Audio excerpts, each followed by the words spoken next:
Buenos días, vamos a tratar hoy el tema sobre los conceptos y registros básicos de contabilidad, las cuentas reales o permanentes. El estudio de la contabilidad señala la necesidad de iniciar con la definición de las cuentas reales, permanentes o de balance. Las cuentas reales son aquellas que se mantienen abiertas durante toda la vida de la empresa.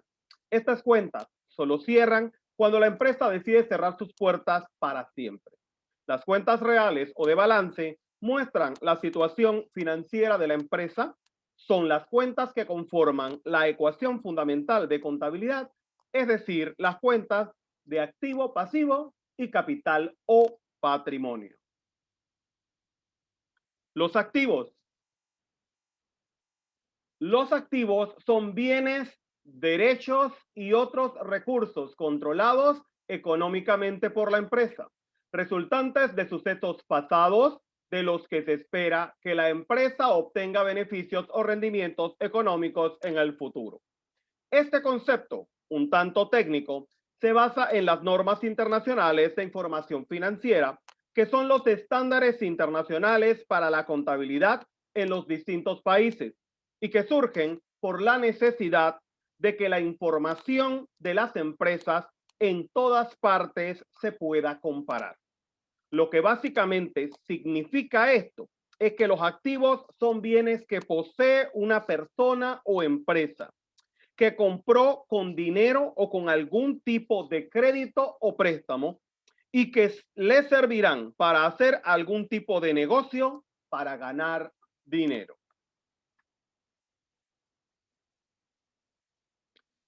Para el reconocimiento como tal de un activo, debe tener el mismo rendimientos o beneficios futuros mediante su uso e intercambio.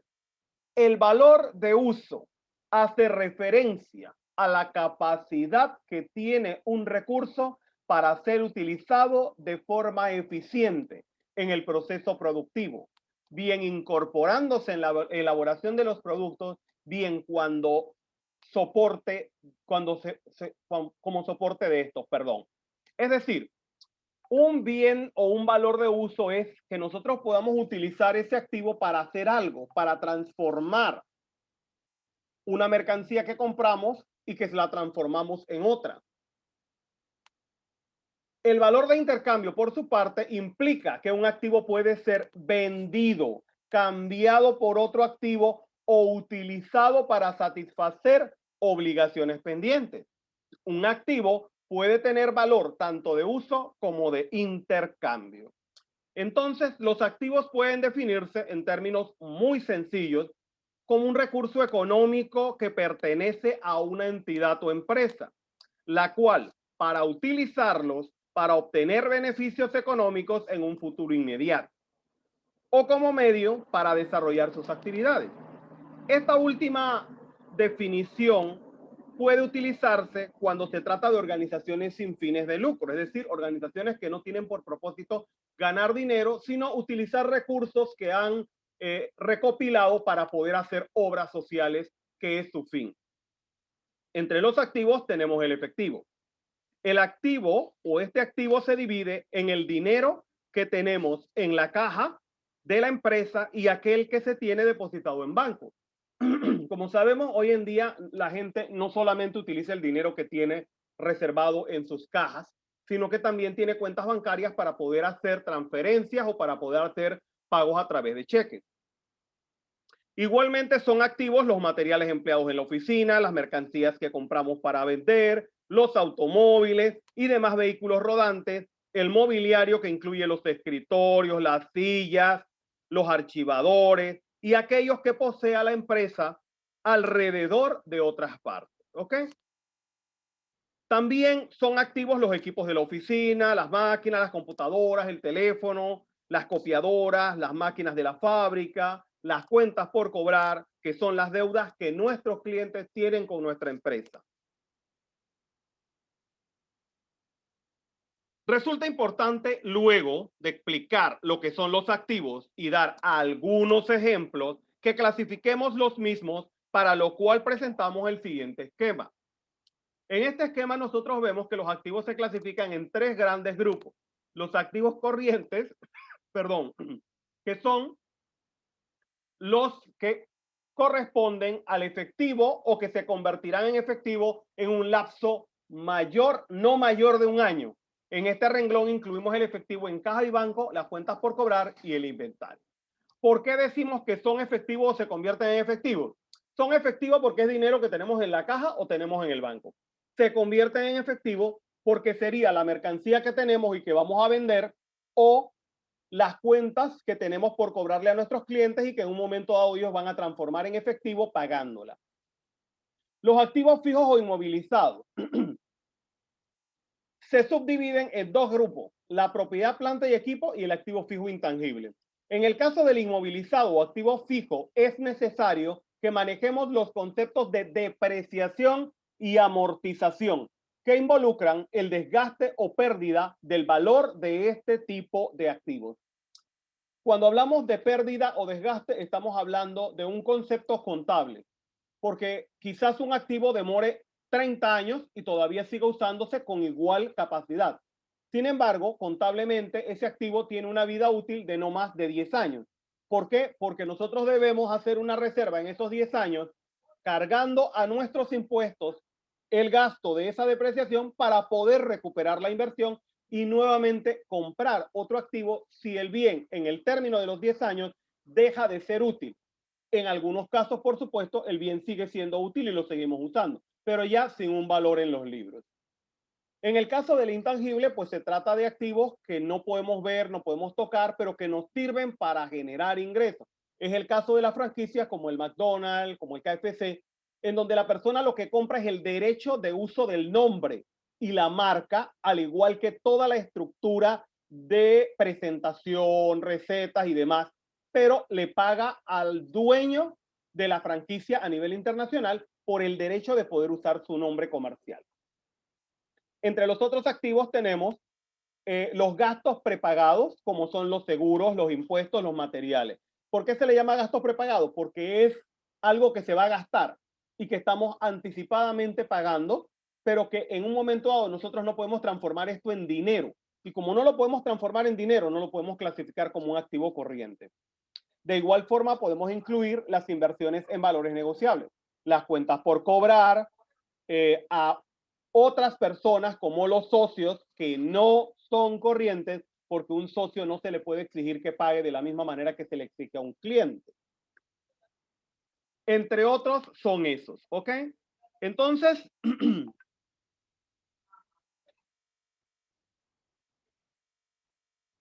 es necesario también hablar de la dinámica de las cuentas.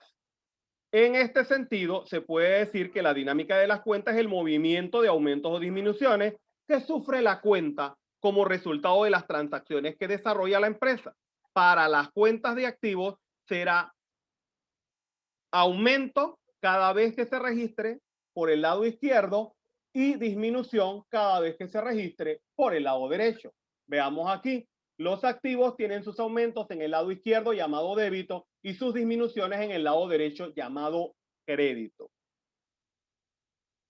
En este esquema se ilustra la cuenta de activos y como puedes apreciar, dividimos en dos partes.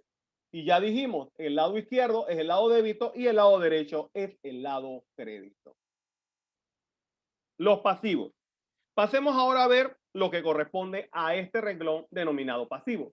Las normas internacionales de información financiera, conocidas por sus siglas como NIIF, definen a los pasivos como una obligación presente de la empresa surgida a raíz de sucesos pasados al vencimiento de la cual y para cancelarla la empresa espera desprenderse de recursos que incorporan beneficios económicos. Los pasivos están constituidos de manera sencilla, para decirlo así, por todas aquellas deudas que tiene el negocio y que se contraen para operar el mismo. Su saldo y aumento es por el lado crédito. Seguramente la cuenta, o perdón, la definición que observas en pantalla te ha dejado un poquito como con duda. porque es bastante técnica la definición de las NIF. Entonces, podemos indicar que estas son reglas generales que se deben seguir en los registros de contabilidad y que representan la forma en que van a ser ubicados los informes financieros dentro de una organización.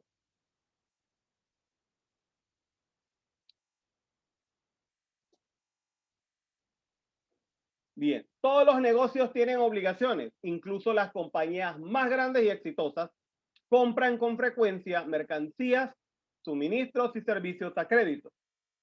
Las obligaciones que surgen de esas compras se denominan cuentas por pagar. Muchos negocios incurren en préstamos para financiar la expansión o la compra de sus activos de alto costo, tal como nos lo dicen Makes y otros, 2000, página 43. Los pasivos están constituidos por todas las deudas que el negocio tiene y que se contraen para operar el mismo. Su saldo y aumento es por el lado crédito, como ya dijimos. Seguramente esta otra definición, un poco más simple, nos aclara un poco de lo que la definición de las NIF nos daba sobre lo que son los pasivos. Las cuentas de pasivo entonces van a ser definidas como deudas y pueden ser préstamos que se piden al banco, también pueden ser cuentas por pagar que tenemos con casas comerciales que nos dan crédito y las vamos a denominar como pasivos. Los pasivos, al igual que los activos, se subdividen en una parte corriente y en este caso específico en una parte a largo plazo. O sea, no tenemos pasivos fijos, tenemos pasivos corrientes, pasivos a largo plazo y otros pasivos. Bien. Los pasivos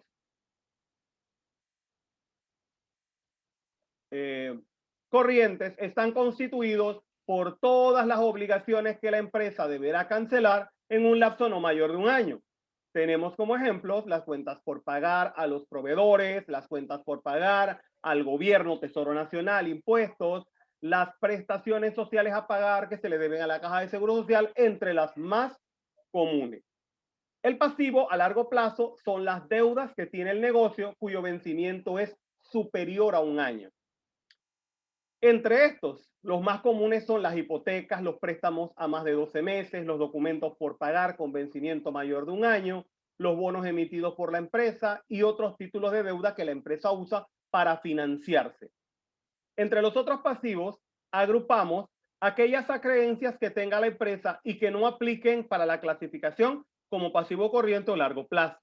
Entre los ejemplos típicos están los cobros anticipados de los clientes, los alquileres cobrados por anticipado, es decir, dinero que el cliente paga para que le garanticemos que le vamos a vender un producto, pero como no le hemos vendido el producto, no puede entrar a la caja como un ingreso, sino que entra como un pasivo. ¿Por qué entra como un pasivo? Porque mientras no le despachemos la mercancía al cliente, eso es una deuda con el cliente.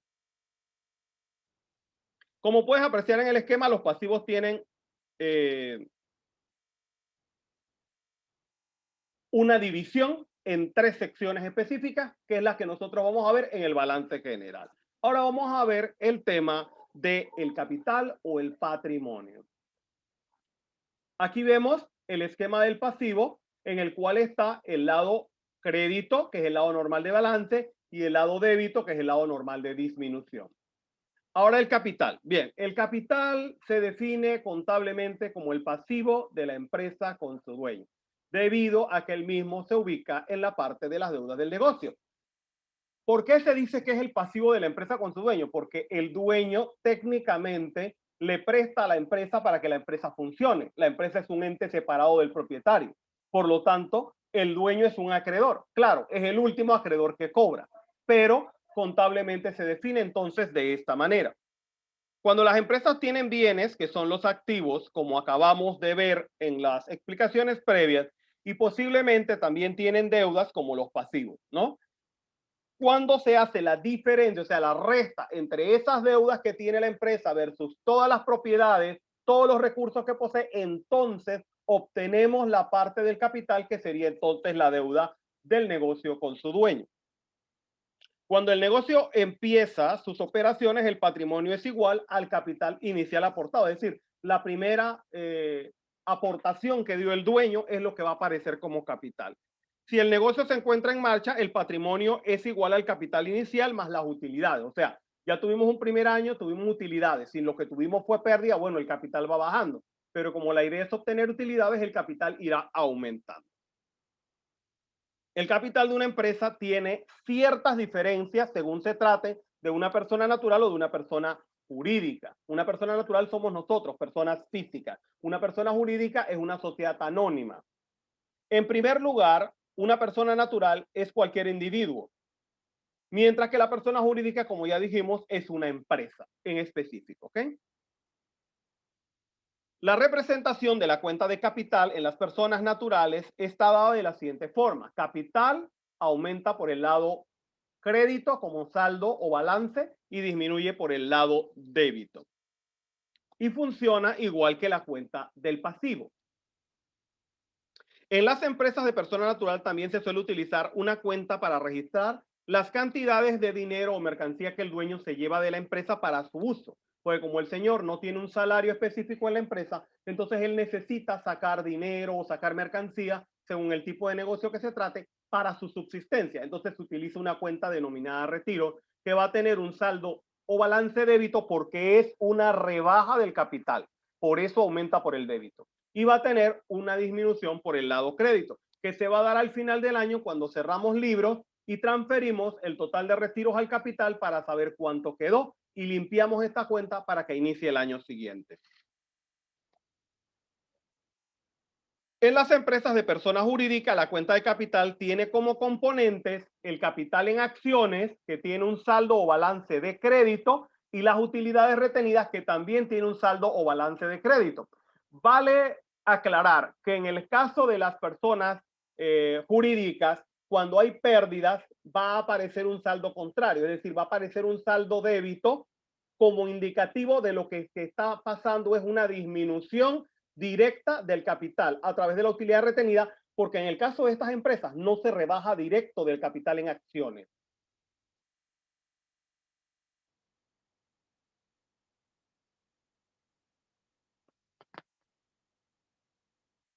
Entonces, la cuenta de utilidades retenidas como balance normal crédito, el capital generalmente entonces nos va a representar lo que es el valor de la empresa en manos del propietario. Debido a que los derechos de los acreedores tienen prioridad legal sobre los del propietario, el patrimonio es el último monto residual, es decir, se resta el activo menos el pasivo y lo que quedó es lo que realmente pertenece al dueño. Siendo nosotros propietarios de una empresa, tenemos derecho a los activos que queden después de que hemos cancelado o que, perdón, hemos separado las cantidades que correspondan a los acreedores. Cuando ya tenemos separado todo ese dinero que tendríamos que usar para pagarle a ellos, sabemos cuánto realmente nos va a quedar a nosotros para poder trabajar.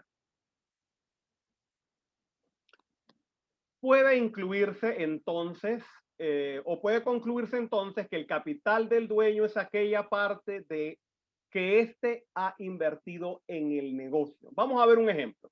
Una persona decide abrir un pequeño kiosco, para lo cual esa persona invierte $1,500. La cantidad que él invirtió para abrir esa pequeña cuenta, él abre una cuenta de banco de $300. Compra una nevera en 350, cartuchos y papel para envolver por valor de 20, productos refrigerados por 50, mercancía seca por 1,100. Del monto total de los activos que posee, que suman 1,820, pertenecen al propietario 1,500, que fue lo que él aportó. Los 320 restantes corresponden a mercancía que él compró a crédito, lo cual implica un pasivo. Si el negocio no resulta, el propietario deberá pagar esos 320 antes de obtener su dinero. Es decir, de los 1,500 va a restar 320 para poder pagarle a los proveedores y lo que quede va a ser de su propiedad. Finalmente, en este mapa conceptual podemos observar cómo se resume la parte correspondiente a lo que son los conceptos de las cuentas reales permanentes o de balance. Aquí tenemos los activos divididos en corrientes, fijos y otros. El capital separado en cuentas permanentes de capital y utilidades retenidas y en cuentas temporales, que son las cuentas nominales de ingresos y gastos. Los pasivos divididos en conceptos de corrientes, largo plazo y otros. Esto es nuestra primera clase teórica. Una vez terminada nuestra primera clase teórica, cada uno de ustedes presentará sus conclusiones, preguntas o comentarios sobre esta clase para luego pasar a la siguiente clase teórica.